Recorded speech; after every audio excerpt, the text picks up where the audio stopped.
Hi everybody, this is Alchemist2, and I'm back again with another movie review.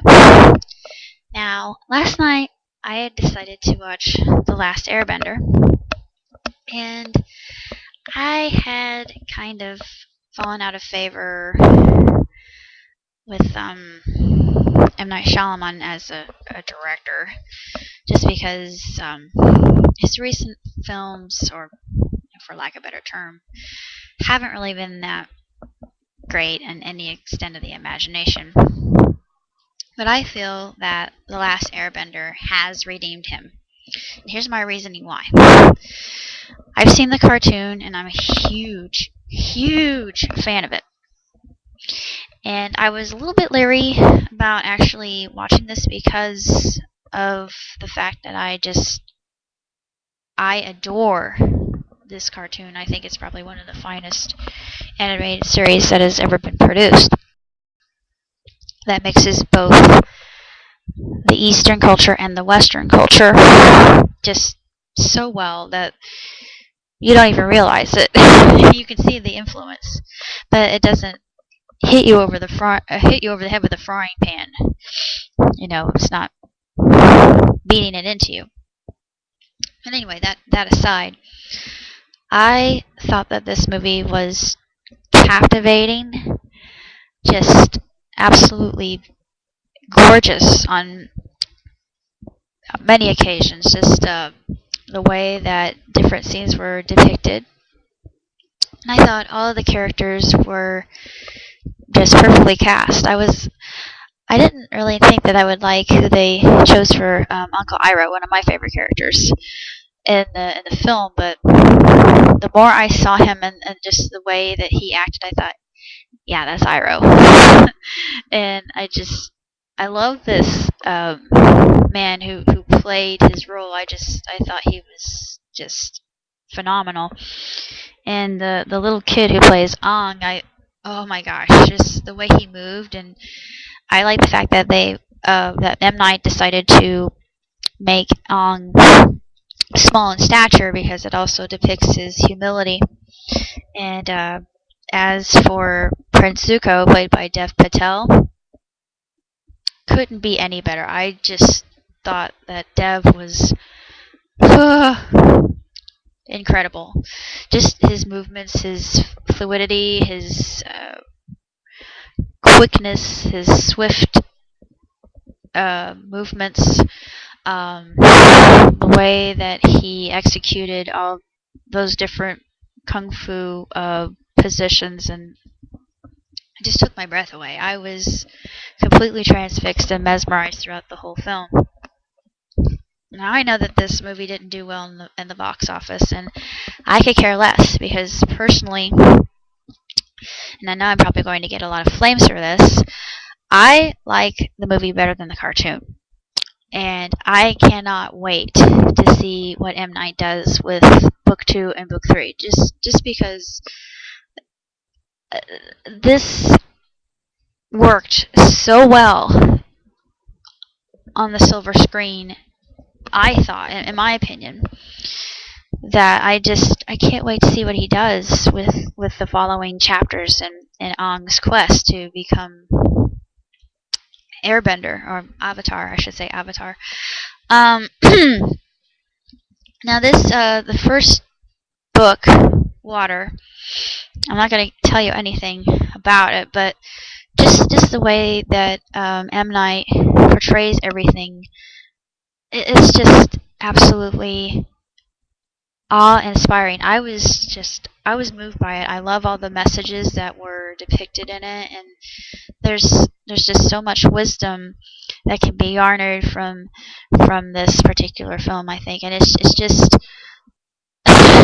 there isn't enough good I can say about it. Of course, there were some moments that I thought were kind of slow, but I give this movie 4 stars. I don't care if I get hate mail because of it, but I absolutely loved it. I thought it was absolutely perfect, that there could be nothing more given to it or taken away. I just thought that everybody was cast well, especially by the way that they moved and the different styles The only two that I really knew were the style for water, which is Tai Chi, and the style for earth, which is Hungar Kung Fu.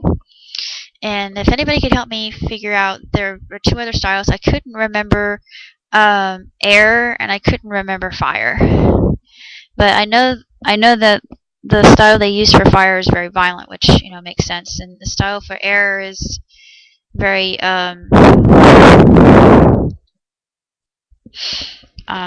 elegant, and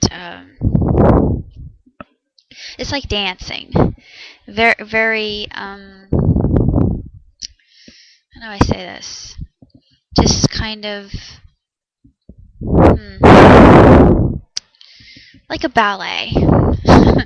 I don't know the actual adjective that I could use for that, other than resplendent. Well, all of the styles I think are very powerful and just astonishing in their own right.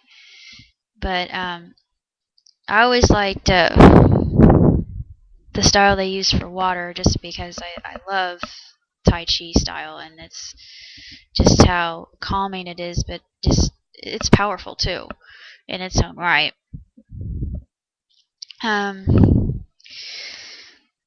I I liked all of the scenes, especially the ones where Aang goes into the Avatar state and has his visions. But I won't give anything away about that. But if you've seen the cartoon, then you definitely need to see it, because it just helps the movie make all that much more sense.